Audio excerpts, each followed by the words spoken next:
ازيكم يا حلوين؟ عاملين ايه؟ النهارده هنعمل احلى سلطه الكول سلو.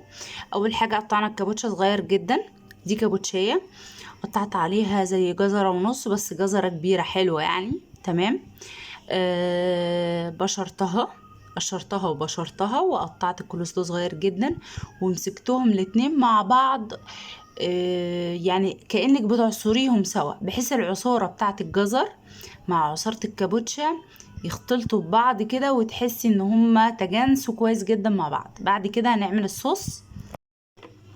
بصوا بقى يا حبايبي، الصوص ده عبارة عن ايه؟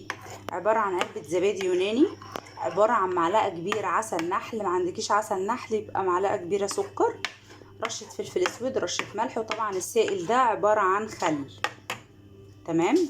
بعد كده هضيف دي اضافة زيادة من عندي، صوص الرانش. هضيف صوص الرانش، دي اضافة زيادة من عندي. مش عندك، انا كده كده بضيف اساسي مع الصوص ده صوص المايونيز. تمام. هحط دلوقتي برضو زي معلقة صغيرة مايونيز كده، او معلقة كبيرة سوري، معلقة ونص مايونيز بيدي طعم حلو ولذيذ برضو. يلا بينا نحط معلقة المايونيز.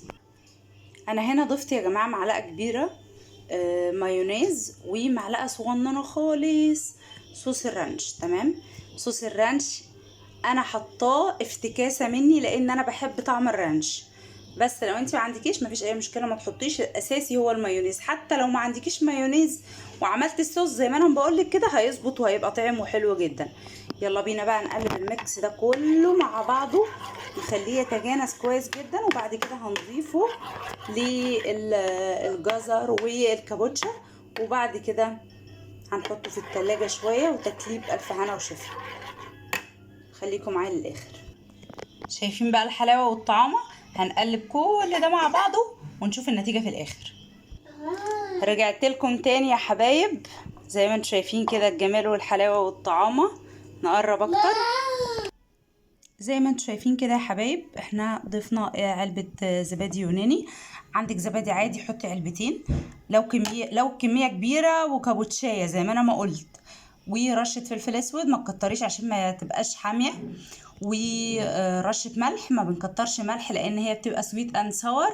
تمام. عندك عسل ابيض حطي، ما عندكيش حطي معلقه سكر، وبالف هنا وشفا. اتفضلي يلا. مع السلامه. ما تنسوش اللايك والاشتراك في القناه يا جماعه. مع السلامه، باي.